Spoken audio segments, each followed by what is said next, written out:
Hello students, welcome to learn easy maths and arts classes. आज इस video में मैं आपको कॉन्ग्रुएंस के एक्सरसाइज नंबर 6b के रिमेनिंग क्वेश्चंस की प्रैक्टिस कराऊंगा।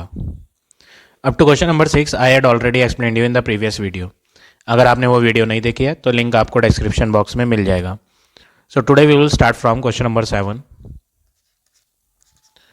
सेवंथ क्वेश्चन में यहाँ फिगर दे रखी है आपको और क्वेश्चन में बोला है in the adjoining figure A B is equal to A C. यहाँ पर ए बी साइड पर ये डबल मार्क लग रहे हैं, डबल मार्क ए बी पर भी है और डबल मार्क ए सी पर भी है। These double marks same marks denote that these two sides are equal to each other. ये दोनों साइड्स इक्वल है, ऐसा ये मार्क्स यहाँ पर डिनोट कर रहे हैं। तो सबसे पहले आपको प्रूफ क्या करना है, सबसे पहले आप ये मेंशन करेंगे we have to show that B D is equal to C D. Show that means prove करना है। तो सबसे पहले आप लिखेंगे आपको प्रूफ क्या करना है, to prove B D side is equal to C D side. अब बी डी और सी डी साइड फिगर में देखेंगे, बी डी ये वाली साइड है, सी डी ये वाली साइड है। ये दोनों साइडें दो अलग अलग ट्राइंगल्स में आ रही हैं। अगर आपको इन दोनों साइडों को बी डी और सी डी को बराबर प्रूव करना है तो आप इन दोनों ट्राइंगल्स का साइज सेम ला दें। साइज सेम मतलब इन दोनों ट्राइंगल्स को आप कॉन्ग्रुएंट प्रूव कर दें। अगर ये दोनों ट्राइंगल कॉन्ग्रुएंट प्रूव हो जाते हैं तो इन दोनों ट्राइंगल के जो कॉरस्पॉन्डिंग साइड्स और कॉरस्पॉन्डिंग एंगल्स होते हैं वो आपस में बराबर हो जाते हैं। तो हम कह सकते हैं बी डी और सी डी बराबर बराबर होंगी। तो पहले आप इन दोनों ट्राइंगल्स को कॉन्ग्रुएंट प्रूव करेंगे। तो सबसे पहले हम सबसे पहली चीज, दोनों ट्राइंगल को कॉन्ग्रुएंट प्रूव करने के लिए आपको कौन कौन सी चीज़ें मिलेंगी यहाँ पर बराबर बराबर सेम सेम। आपको कॉन्ग्रुएंट प्रूव करने के लिए मैंने आपको प्रॉपर्टीज़ बताई थी। एस कंडीशन होती है पहली, यानी तीनों की तीनों साइडें बराबर बराबर दिखाई जाएं दोनों ट्राइंगलों में।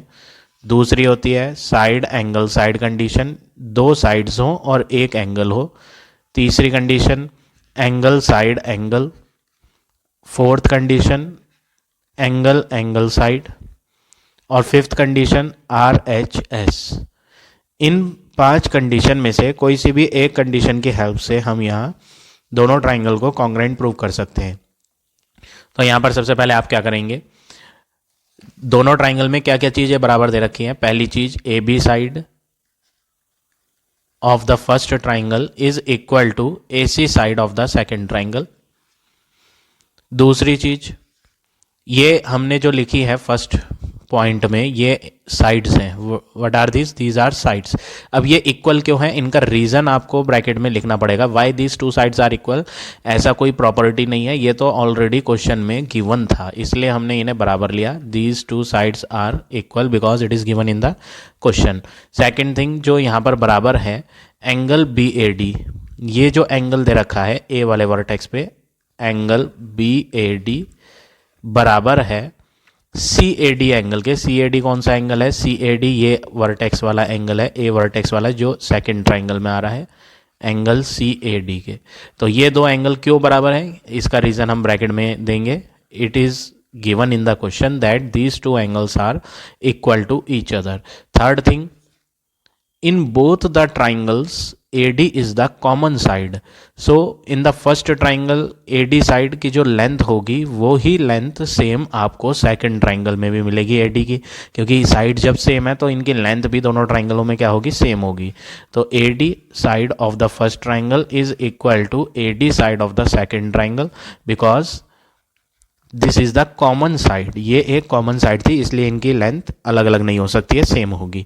अब ये जो तीनों की तीनों चीज़ें हमने यहाँ लिखी हैं ये दो ट्राइंगलों में थी। कौन कौन से दो ट्राइंगल थे, एक ट्राइंगल नंबर 1 एक ट्राइंगल नंबर 2। तो यहाँ पर हम सबसे पहले यहाँ ट्राइंगलों के नेम भी लिखेंगे। We are working in triangle, 2 triangles are there. तो कौन कौन से दोनों ट्राइंगल में हमने वर्क करा था उन ट्राइंगल के नेम लिखने हैं। और नेम लिखने के लिए मैंने आपको बताया था वर्टिसेस चेक करके लिखने होते हैं। ऐसा नहीं है कि हम अपनी मर्जी से कोई सा भी वर्टेक्स कहीं पे भी लिख दें, तो उसके लिए हमें यहाँ चेक करना पड़ता है। तो हम सबसे पहले चेक कर लेते हैं। यहाँ पर ए बी वाली साइड के सामने जो कोना आ रहा है वो डी आ रहा है। तो फर्स्ट ट्राइंगल में जहाँ वर्टेक्स डी लिखा जाएगा उस प्लेस पर सेकंड ट्राइंगल में भी वर्टेक्स डी लिखा जाएगा। ऐसा क्यों? क्योंकि ए बी साइड और ए सी साइड बराबर है, तो ए बी साइड के सामने वाला वर्टेक्स फर्स्ट ट्राइंगल में डी है और ए सी साइड के सामने वर्टेक्स जो आ रहा है सेकंड ट्राइंगल में वो भी डी है, इसलिए डी वर्टेक्स क्या होगा, सेम प्लेसेस पर आएगा दोनों ट्राइंगल में। दूसरी चीज, एंगल ए जो था वो इक्वल था दोनों में, ये दो एंगल आपस में बराबर थे और दोनों के दोनों एंगल जो है वो कौन से कॉर्नर पे बन रहे हैं, फर्स्ट ट्राइंगल में भी ए कॉर्नर पर बन रहा है और सेकंड ट्राइंगल की बात करें तो सेकंड ट्राइंगल में भी जो इक्वल एंगल था वो ए कॉर्नर पे बन रहा है। यानी फर्स्ट ट्राइंगल में जहां ए लिखा जाएगा उसी प्लेस पर सेकंड ट्राइंगल में ए लिखा जाएगा। बचता है एक वर्टेक्स, वो है आपका बी। फर्स्ट वाले ट्राइंगल में बी वर्टेक्स बचा हुआ है और सेकंड वाले ट्राइंगल में सी वर्टेक्स बचा हुआ है, यानी कि जहां बी वर्टेक्स आएगा वहां सी वर्टेक्स आएगा। तो अब आप ट्राइंगल के नेम लिख सकते हैं इन वर्टिसेस की हेल्प से। ये फर्स्ट ट्राइंगल के वर्टिसेस हैं और ये सेकंड ट्राइंगल के वर्टिसेस हैं। अगर हम फर्स्ट ट्राइंगल का नाम ए बी डी लिखते हैं, ए बी डी, हमने फर्स्ट वाले ट्राइंगल को ए बी डी लिखा है, तो सेकंड वाले ट्राइंगल को हम क्या लिखेंगे वो यहाँ से वर्टिसेस को चेक कर लेते हैं। पहले हमने वर्टेक्स ए लिखा था, तो ए वाले वर्टेक्स का कॉरस्पॉन्डिंग वर्टेक्स तो ए ही है, तो स्टार्टिंग में ए आएगा। दूसरी प्लेस पर हमने बी लिखा था, बी वाले का कॉरस्पॉन्डिंग वर्टेक्स कौन है, सी, तो सेकेंड प्लेस पर सी आएगा। थर्ड प्लेस पर हमने डी लिया था, तो डी वाले का कॉरस्पॉन्डिंग वर्टेक्स कौन सा है, डी, तो थर्ड प्लेस पर हम डी लेंगे। तो हमने जो दोनों ट्राइंगल लिए थे जिनके अंदर हमने कॉन्ग्रेंसी प्रूव करनी चाहिए थी उनके नेम लिख दिए। We are showing that triangle A B D and triangle A C D are congruent. कैसे प्रूव कर रहे हैं? पहली चीज, ये दोनों की दोनों ए बी और ए सी साइड थी। दूसरी चीज, ये हमने एंगल लिखा था। तीसरी चीज, ये ए डी और ए डी जो थी ये साइडें थी। तो यहाँ पर दो तो साइड्स आ रही हैं और एक एंगल आ रहा है। अब यहाँ पर दो साइड एक एंगल वाली कौन सी कंडीशन होती है, एस ए एस कंडीशन होती है कॉन्ग्रेंस की। अब एस ए एस कंडीशन के लिए यहाँ पर आपको एक बात और ध्यान रखनी होती है, जो दो साइड्स हमने ली हैं बराबर दोनों ट्राइंगलों में, उसी के बीच वाला इंक्लूडेड एंगल ही बराबर होना चाहिए, तभी जाकर वो क्या कहलाती है, S A S condition of congruence कहलाती है। तो हम चेक कर लेते हैं क्या जो हमने दोनों साइडें ली थी उन्हीं के बीच में वो एंगल भी इंक्लूड है जो इक्वल ले रखा है हमने या नहीं। तो हम चेक कर लेते हैं। हमने एक साइड ए बी ली थी फर्स्ट ट्राइंगल में, मैं यहाँ आपको हाईलाइट करके दिखा देता हूँ। ये जो ए बी थी ये किसके इक्वल थी, ए सी के। दूसरी चीज की बात करें, दूसरी चीज जो हमने दोनों ट्राइंगलों में इक्वल ली थी वो ली थी ए डी साइड एक कॉमन साइड थी। तीसरी चीज जो हमने ली थी एक एंगल लिया था, ये वाला एंगल और ये वाला एंगल। तो अब हमें चेक करना है क्या दोनों साइडों के बीच में वो इक्वल वाला एंगल है या नहीं। अगर ऐसा है तो आपका ट्राइंगल कॉन्ग्रेंट हो जाएगा एस ए एस कंडीशन से। तो एक साइड ये थी और एक साइड ये थी फर्स्ट ट्राइंगल में। तो फर्स्ट ट्राइंगल में जो हमने साइडें बराबर ले रखी थी वो ए बी और ए डी वाली ले रखी थी फर्स्ट ट्राइंगल में, और उन्हीं के बीच में एंगल भी आ रहा है जो हमने इक्वल लिया था। सेकंड ट्राइंगल में भी यही सिचुएशन आ रही है, आप चेक करें। एक साइड इक्वल वाली हमने ले रखी थी सेकंड ट्राइंगल में ए सी, और एक साइड हमने इक्वल वाली ले रखी थी जो कॉमन थी ए डी। तो सेकंड ट्राइंगल में जो दो साइडें हमने यहाँ ले रखी हैं कॉन्ग्रेंट प्रूव करने के लिए, उन्हीं के बीच में कॉन्ग्रेंट प्रूव करने के लिए जो हमने एंगल लिया था वो भी आ रहा है। तो यहाँ पर इंक्लूडेड एंगल ही आ रहा है, इसलिए हम बोल सकते हैं यहाँ पर बाय कौन सी कंडीशन हम यूज़ कर रहे हैं, by S A S condition. यहाँ पर हमने S A S condition use करी, by S A S condition for congruence. S A S condition से दोनों ट्राइंगल, कौन कौन से triangle, triangle A B D congruent हो गया है ट्राइंगल ए सी डी के। तो एस ए एस कंडीशन से हमने दोनों ट्राइंगलों को कॉन्ग्रेंट प्रूव कर दिया। अब नेक्स्ट स्टेप क्या करना है आपने, जब दो ट्राइंगल कॉन्ग्रेंट होते हैं तो उनके कॉरस्पॉन्डिंग साइड्स या फिर कॉरस्पॉन्डिंग एंगल्स भी बराबर होते हैं। तो आप यहाँ लिख देंगे ये दोनों ट्राइंगल कॉन्ग्रेंट हो चुके हैं, देयरफॉर यहाँ पर आप बोलेंगे कॉरस्पॉन्डिंग साइड्स आर इक्वल, क्योंकि दोनों के दोनों ट्राइंगल कॉन्ग्रेंट हो चुके हैं, इसलिए आप कह सकते हैं कि कॉरस्पॉन्डिंग साइड्स जो होंगी दोनों ट्राइंगलों में इक्वल होंगी।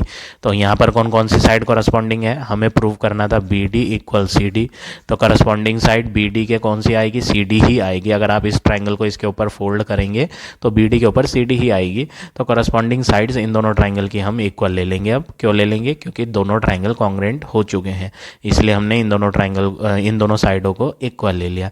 अब आप जो है ये सेंटेंस अगर नहीं लिखना चाहते तो इसके ऑप्शन में एक शॉर्ट फॉर्म भी लिख देते हैं, C P C T C. C P C T C, what is this C P C T C? इसकी फुल फॉर्म क्या होती है? C stands for corresponding. C जो होता है उसका फुल फॉर्म क्या होता है? Corresponding. P stands for part, C stands for congruent, T stands for triangle and C stands for congruent। तो फुल फॉर्म क्या बन जाती है CPCTC की? Corresponding parts of congruent triangle are congruent. तो इसका मतलब क्या है? जो ट्राइंगल कॉन्ग्रेंट होते हैं उसके करस्पॉन्डिंग पार्ट्स भी कॉन्ग्रेंट होते हैं। क्या मतलब? एक ट्राइंगल ये बनाया मैंने ABC और एक ट्राइंगल मैंने बनाया PQR। अगर ये दोनों ट्राइंगल कॉन्ग्रेंट हैं तो इनके जो कॉरस्पॉन्डिंग पार्ट्स होंगे, कॉरस्पॉन्डिंग पार्ट्स का मतलब कॉरस्पॉन्डिंग पार्ट्स का मतलब क्या होता है? पार्ट्स मीन्स हिस्से।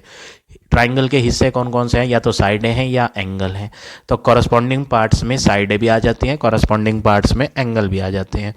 तो जो ट्राइंगल कॉन्ग्रेंट होते हैं उनके कॉरस्पॉन्डिंग एंगल्स या फिर कॉरस्पॉन्डिंग साइड्स क्या होते हैं?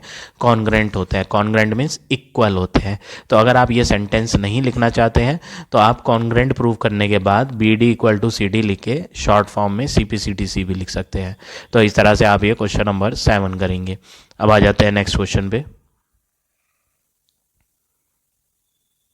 क्वेश्चन नंबर 8 क्वेश्चन में क्या कहा है? यहाँ फिगर बनी हुई है। In the adjoining figure LP side is equal to MQ। ये जो LP सिंगल मार्क से दिखा रखी है ये दूसरे ट्राइंगल में MQ के बराबर है। चलो सबसे पहले तो हमें यहाँ प्रूव क्या करना है उसको हम लिख देते हैं। हमें जो प्रूव करना है, to prove OP is equal to OQ।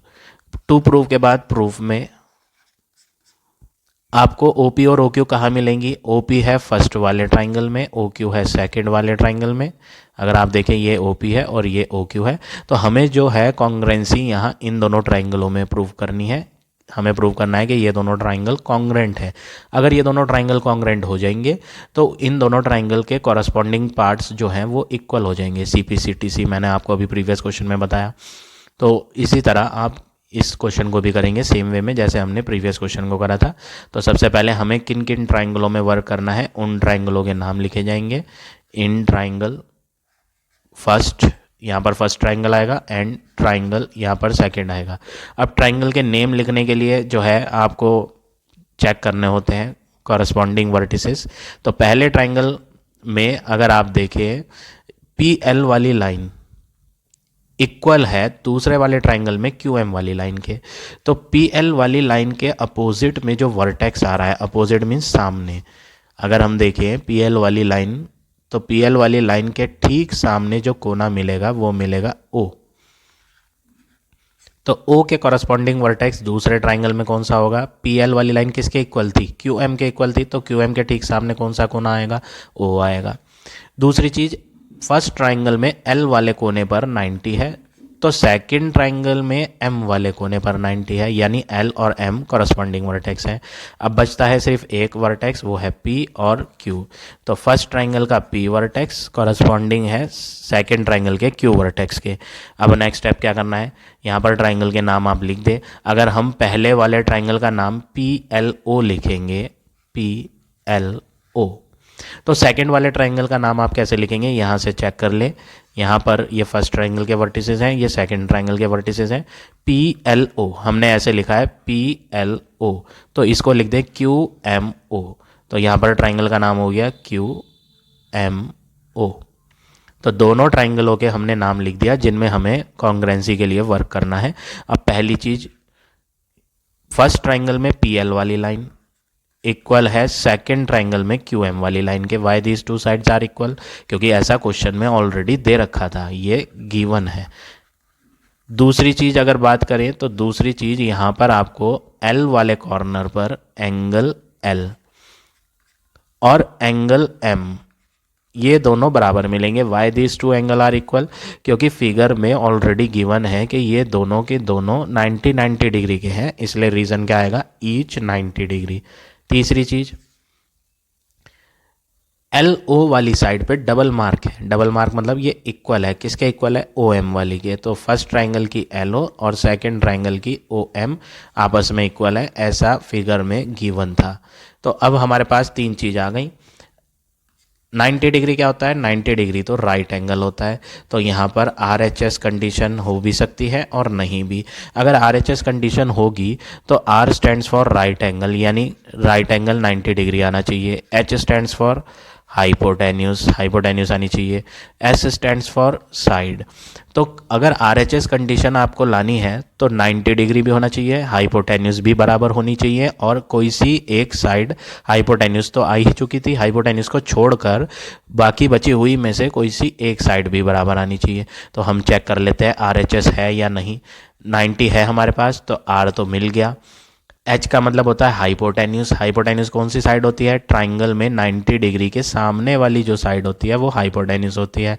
तो फर्स्ट ट्राइंगल में हाइपोटेन्यूस पी ओ है और सेकंड ट्राइंगल में 90 के सामने क्यू ओ है।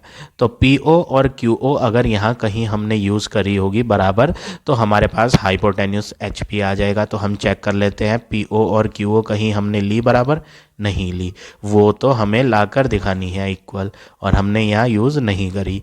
तो हम क्या करेंगे, आर एच एस कंडीशन ये नहीं है, यहाँ पर आर एच एस नहीं होगी, तो फिर कौन सी कंडीशन होगी, आर एच एस नहीं है तो हमारे पास यहाँ पर ये चीज़ क्या है, ये एक एंगल है।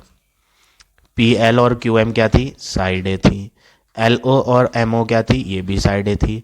अब एस एस और ए, दो तो एस आ रहे हैं और एक ए आ रहा है।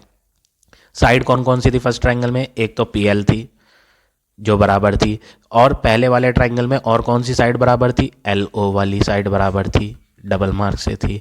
अब जो दो साइड हमने यहाँ कॉन्ग्रेंसी में यूज़ करी हैं उन्हीं दो साइड के बीच वाला एंगल भी इक्वल ले रखा है आपने 90 डिग्री। तो बीच वाला एंगल है, इंक्लूडेड एंगल है ये। जब इंक्लूडेड एंगल है तो आप बोलेंगे by S A S condition of congruence. हमने यहाँ कौन सी कंडीशन यूज़ करी, side angle side condition, by S A S condition of congruence. जो ट्राइंगल हैं दोनों वो कॉन्ग्रेंट हैं। कौन कौन से triangle, P L O congruent है, दूसरा ट्राइंगल है क्यू एम ओ के।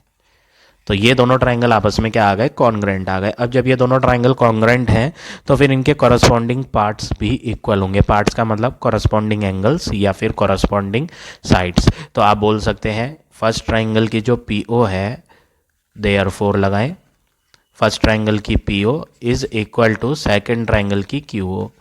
और रीज़न क्या है, आप शॉर्ट में लिख सकते हैं सी पी सी टी सी, और अगर ये नहीं लिखना चाहते सी पी सी टी सी तो आप ये बोल सकते हैं कॉरस्पॉन्डिंग, ये साइडें लिखी हैं हमने, तो कॉरस्पॉन्डिंग साइड्स, किसकी corresponding sides, of these two triangle. कौन से ट्राइंगल, congruent triangle. Corresponding sides of congruent triangle are equal. Equal लिख दें या कॉन्ग्रेंट वर्ड लिख दें, इक्वल और कॉन्ग्रेंट एक ही चीज़ होती है। तो इस तरह से आप ये क्वेश्चन नंबर 8 करेंगे। अब आ जाते हैं नेक्स्ट क्वेश्चन पे, क्वेश्चन नंबर 9। नाइन्थ क्वेश्चन में क्या करना है आपने, क्वेश्चन में बोला है evaluate X and Y. Evaluate means find the value of X and Y. आपको एक्स और वाई की वैल्यू फाइंड करनी है। तो इसके लिए आपको क्या करना है, यहाँ पर आपको टू ट्राइंगल्स दिए हैं, ट्राइंगल फर्स्ट, ट्राइंगल सेकंड। दोनों ट्राइंगल्स को आप सबसे पहले तो कॉन्ग्रेंट प्रूव करें। इन दोनों ट्राइंगल्स को आप कॉन्ग्रेंट प्रूव करें। कैसे प्रूव करेंगे, तीन चीज चाहिए होती है कॉन्ग्रेंट प्रूव करने के लिए। पहली चीज जो यहाँ पर दोनों ट्राइंगल्स में सेम मिलेंगी वो आपकी बुक में, यहाँ देखें, यहाँ पर थोड़ा लाइट हो रहा है, यहाँ पर जो है फोटो क्लियर नहीं है। ये यहाँ पर इक्वल का मार्क मिलेगा आपको आपकी टेक्स्ट बुक में। तो यानी ये दोनों मार्क्स डिनोट कर रहे हैं कि ये दोनों साइड्स आपस में इक्वल हैं। कौन कौन सी side? AO side of the first triangle and OC side of the second triangle, these two are equal because it is given in the figure. दूसरी चीज़ की बात करें तो दूसरी चीज़ दोनों ट्राइंगल्स में वो ये है, A कॉर्नर वाला एंगल फर्स्ट ट्राइंगल में सिंगल मार्क से दिखा रखा है यहाँ, और C कॉर्नर वाला एंगल भी सिंगल मार्क से दिखा रखा है। तो ये सिंगल सिंगल मार्क जो है डिनोट कर रहे हैं कि ये दोनों एंगल्स आपस में इक्वल हैं। कौन कौन से एंगल? एंगल A और ये angle C, these two are equal because it is given in the figure. Third thing, ये डबल मार्क वाला एंगल, इस एंगल पर डबल मार्क है और इस वाले एंगल पर भी डबल मार्क है। तो ये एंगल जो है इसके इक्वल है, ऐसा फिगर में गिवन है। तो इसका जब नेम लिखेंगे तो आप इसे O ना लिखे, जैसे हमने यहाँ A लिख दिया था, इसे तो A लिख दिया था हमने। क्यों? क्योंकि A वाले वर्टेक्स पे सिर्फ एक ही एंगल बन रहा है, लेकिन यहाँ जो O वाला वर्टेक्स है, O वाले वर्टेक्स पे एक एंगल ऊपर की तरफ बन रहा है, एक एंगल नीचे वाले ट्रायंगल में बन रहा है। तो इसका जो आप नेम लिखेंगे वो लिखेंगे AOB एंगल। A से स्टार्ट करेंगे, O को बीच में लिखेंगे और फिर B। तो angle AOB of the first triangle is equal to DOC of the second triangle. ये भी आपस में इक्वल है because it is given in the figure. तो हमारे पास तीन चीज़ आ गई। एक है ये साइड आपकी, ये वाले आपका एंगल है, और ये भी आपका एंगल है। तो दो एंगल और एक साइड। तो यहाँ पर जो कंडीशन ऑफ कॉन्ग्रेंस हो सकती है वो ASAB हो सकती है या फिर AAS भी हो सकती है, depending on the situation, figure में किस तरह से आपका यहाँ बन रहा है। तो हम चेक कर लेते हैं ASA और AAS में से कौन सी यहाँ है। अगर ASA होगी तो ASA में क्या होता है, जो साइड आप इक्वल ले रहे हो उसी साइड पर दोनों के दोनों एंगल बन जाएं, तो वो कहला देती है ASA प्रॉपर्टी। अगर AAS होगी तो AAS में क्या होगा, जो साइड आप इक्वल ले रहे हो उस पे दोनों के दोनों एंगल नहीं आ रहे होंगे, एक तो आ रहा होगा और दूसरा उसके ऊपर नहीं आएगा, वो कहीं और आ रहा होगा, तो वो कहलाती है AAS। तो आपको यहाँ चेक करना है ASA है या AAS है।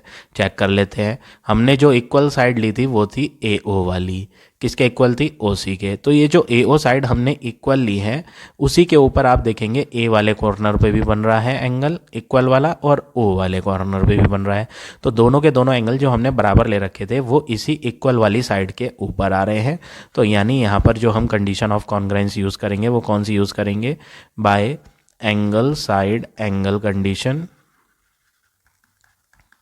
Of congruence.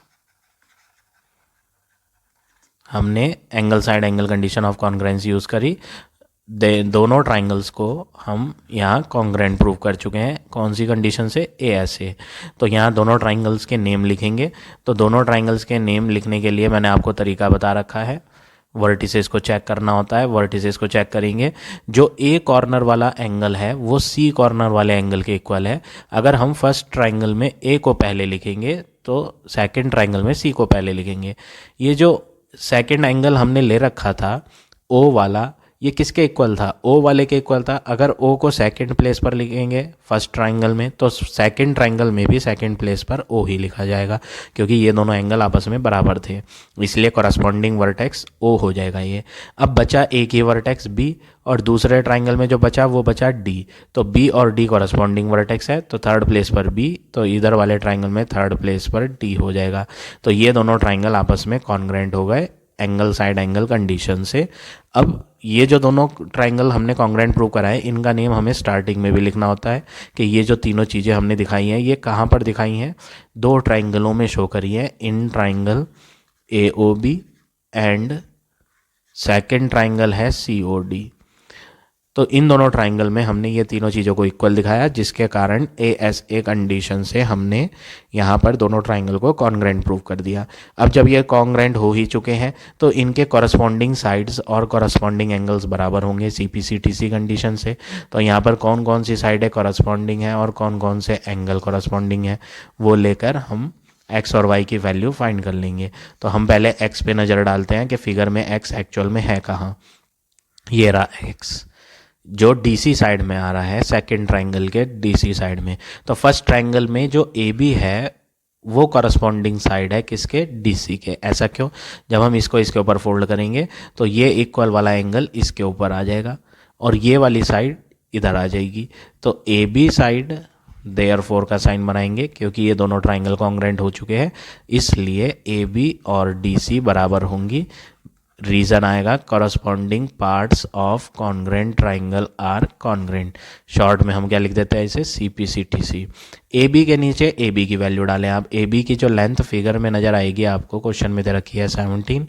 डी सी की जो लेंथ नज़र आएगी वो आएगी 3x+2। ये जो प्लस का 2 है ये आप इधर लाएं तो माइनस का 2 हो जाएगा। तो 17 - 2 = 3x बचेगा। 17 - 2 करेंगे तो 15। ये जो 3 यहाँ मल्टीप्लाई में है ये डिवाइड में आ जाएगा, तो x का आंसर आ जाएगा 5। तो 5 सेंटीमीटर आ गया x। अब बात करें दूसरी अल्फ़ाबेट की। दूसरा अल्फ़ाबेट जो हमें फाइंड करना था वो था आपका y। तो फिगर में हम देखेंगे y एक्चुअल में आ रहा है। तो y जो आ रहा है फिगर में वो है यहाँ, कौन सी साइड पे, OB साइड पे। तो OB के कॉरस्पॉन्डिंग साइड कौन सी होगी, अब यहाँ पर मिस्टेक कर देते हैं बच्चे, OB के कॉरस्पॉन्डिंग OC को लिख देते हैं। क्यों, क्योंकि इसको जब इस पे फोल्ड करा जाएगा नीचे की तरफ ट्राइंगल, तो आप ऑब्जर्व करेंगे AB के ऊपर कौन आएगा, DC आएगा। तो OB के ऊपर ऐसा लग रहा है OC आएगा, लेकिन ये क्वेश्चन में दिया था जो लंबाई AO की थी, ये जो AO लाइन है वो किसके बराबर है, OD के बराबर नहीं है, वो तो OC के बराबर है। क्वेश्चन में कहा था AO OC के बराबर है। तो यानी पहले आप इस ट्राइंगल को नीचे मोड़ने से पहले आप इसे यहीं रोटेट कर लें। क्या कहा मैंने, मैं रिपीट करता हूँ दोबारा।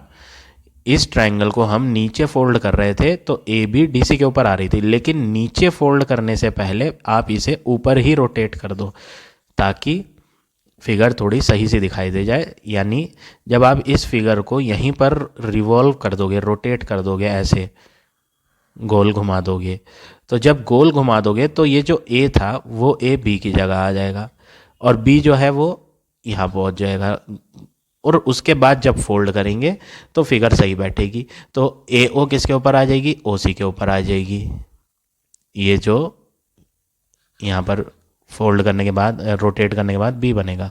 तो यहाँ पर जो AO लाइन है, हम इस फिगर को रोटेट कर देंगे तो A इधर से हट के कहाँ पहुँच जाएगा, इधर पहुँच जाएगा। तो ये जो AO बनेगी यहाँ, जो यहाँ बनी हुई थी रोटेट करने के बाद यहाँ पहुँच गई, तो AO जो यहाँ पहुँची थी वो इधर आ जाएगी। तो यहाँ पर आपको ये बात ध्यान रखनी है जो मैंने बताया कि हम जब दोनों ट्राइंगल्स को फोल्ड करेंगे तो क्वेश्चन में बोला था AO किसके बराबर है, OC के बराबर है। तो AO फोल्ड होकर किसके ऊपर जाएगी, OC के ऊपर जाएगी। तो OB फोल्ड होकर किसके ऊपर जाएगी, OD के ऊपर। तो आप यहाँ लिखेंगे OB बराबर होगी OD के CPCTC, corresponding parts of congruent triangle are congruent. अब OB की वैल्यू डालेंगे। OB की वैल्यू फिगर में है 2y + 7। OD की वैल्यू फिगर में देखेंगे तो 19 है। 7 को इधर लाएंगे तो 19 - 7 हो जाएगा। 2y = 19 - 7। तो 2y = 19 - 7 करेंगे तो 12। तो फाइनली y का आंसर आ जाएगा 6 सेंटीमीटर। तो ये हो गया आपका फाइनल आंसर क्वेश्चन नंबर 9 के फर्स्ट पार्ट का। अब बात करें क्वेश्चन नंबर 9 के सेकंड पार्ट की। ये भी बिल्कुल सिमिलर है, इसमें कोई ज़्यादा डिफरेंस नहीं है। मैं आपको ओरली बता देता हूँ, बाकी आप खुद ही से सॉल्व करेंगे। यहाँ पर आपको फिगर में यहाँ पर इक्वल का मार्क लगा हुआ है, तो आपको जो है कॉन्ग्रेंसी इन दो ट्राइंगल में प्रूव करनी है। सबसे पहली चीज़ AD साइड इक्वल है AE साइड के, ऐसा क्वेश्चन में गिवन है। दूसरी चीज़, ये जो D कॉर्नर वाला एंगल बना हुआ है सिंगल मार्क का, ये इसके इक्वल है। तो आप क्या लिखेंगे, एंगल ADB। खाली D ना लिखें इसे, क्योंकि D वाला एंगल तो ये भी है। अगर आप इसे खाली D लिखेंगे तो गलत माना जाएगा, क्योंकि D वाला एंगल तो इधर की तरफ भी है। तो आप इसे 3 अल्फ़ाबेट से मिलाकर लिखेंगे। तो खाली D लिखने की गलती ना करें। ADB angle is equal to AEC angle. ये दो एंगल आपस में इक्वल है। ऐसा क्यों? फिगर में ऑलरेडी गिवन है, ये एक एक सिंगल सिंगल मार्क यही बता रहे हैं कि ये दोनों एंगल आपस में इक्वल है। तीसरी चीज़, ये डबल मार्क वाला एंगल, यहाँ पर डबल मार्क है अगर आप ध्यान से देखिए, और यहाँ भी डबल मार्क है। तो ये दोनों एंगल कौन कौन से? BAD EAC आपस में क्या होंगे? बराबर होंगे। तो यहाँ पर जो कंडीशन बनेगी वो बनेगी एंगल साइड एंगल कंडीशन। दो तो एंगल आएंगे हमारे पास और एक साइड आएगी, और साइड वो आ रही है जो दोनों एंगलों के नीचे है।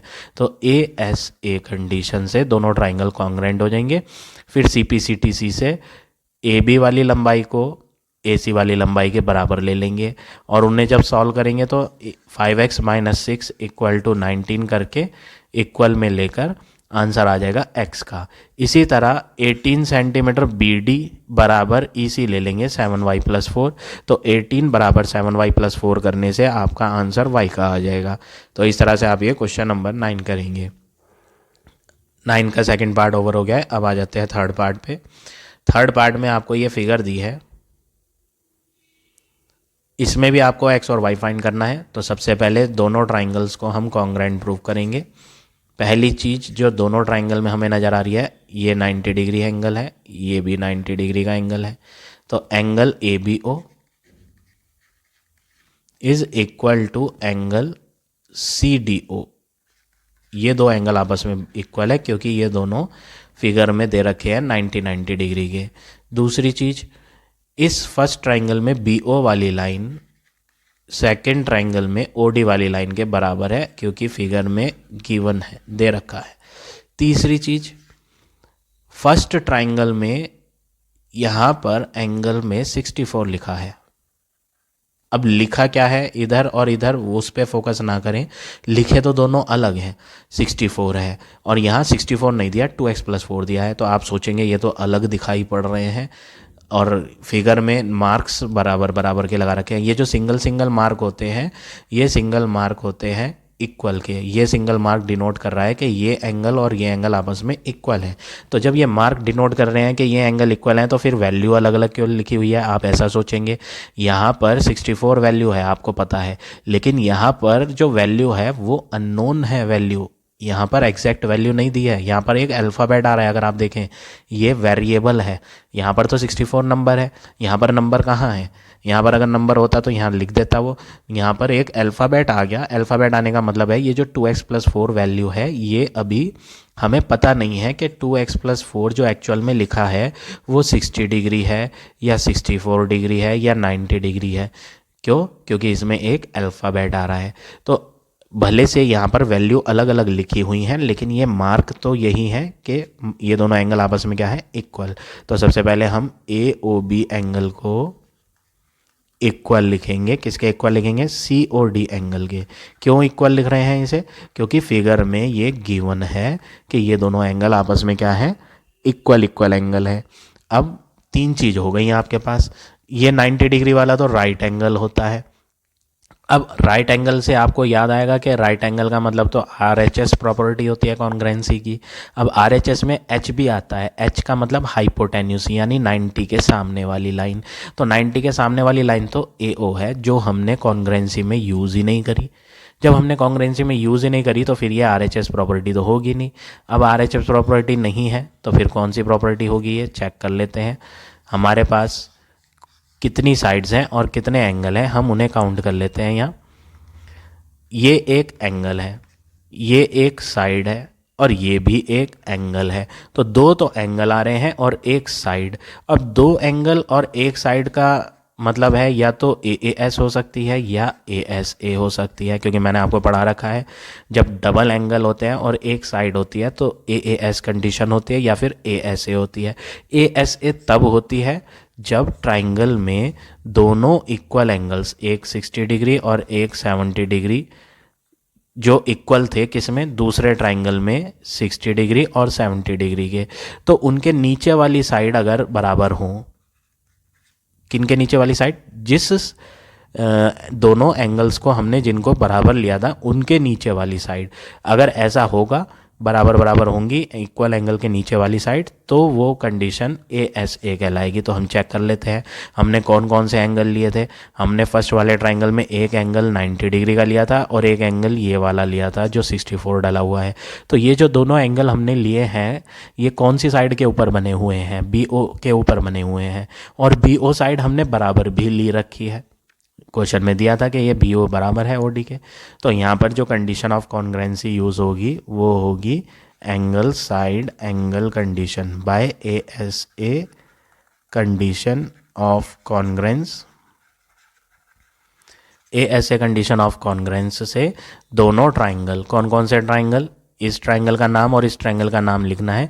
तो वर्टिसेस मैच कर लें, कौन सा वर्टेक्स किसके कॉरस्पॉन्डिंग है वो चेक करना है। तो B पर 90 था तो फर्स्ट ट्राइंगल में B वाला वर्टेक्स, सेकंड ट्राइंगल में D वाला जिस पर 90 है। फर्स्ट ट्राइंगल में O वाले कोने पर जो एंगल बन रहा था वो इक्वल था सेकंड ट्राइंगल में जो ये एंगल था, ये भी कहाँ बन रहा है, ये भी O पर बन रहा है।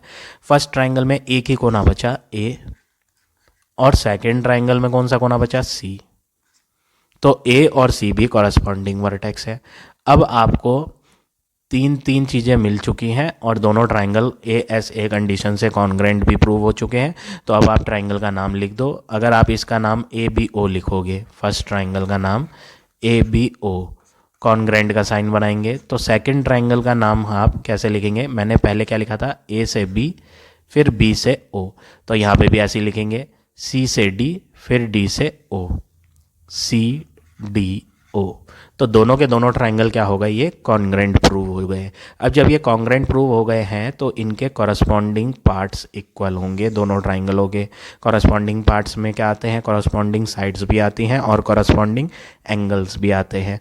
तो हम इस फिगर को इसके ऊपर जब रखेंगे तो ये जो AO वाली लाइन है वो किसके ऊपर जाएगी, OC के ऊपर जाएगी, यानी AO और OC बराबर बराबर होंगी।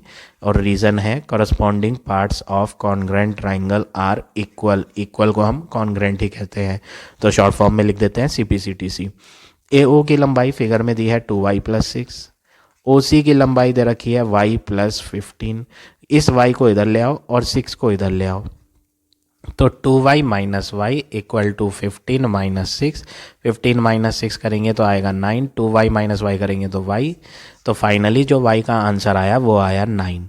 अब y तो आ गया। अब बात करें x की, x जो है वो कहाँ पर डल रहा था, आप उस पर फोकस करें। फिगर में देखेंगे तो आपको x एक एंगल की वैल्यू में नज़र आएगा।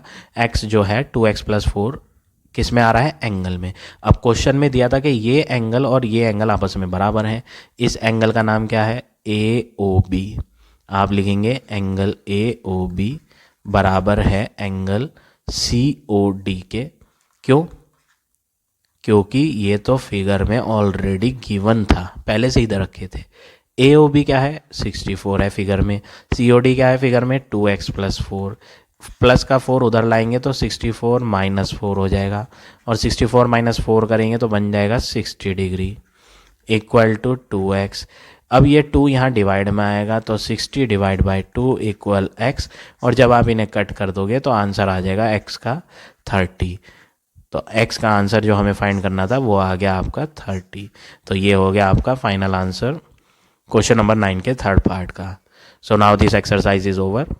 आई होप आज का पढ़ाया हुआ टॉपिक आपको समझ आ गया होगा। If you like my way of teaching then please like, comment और शेयर जरूर करें। In the next video I will give you next exercise.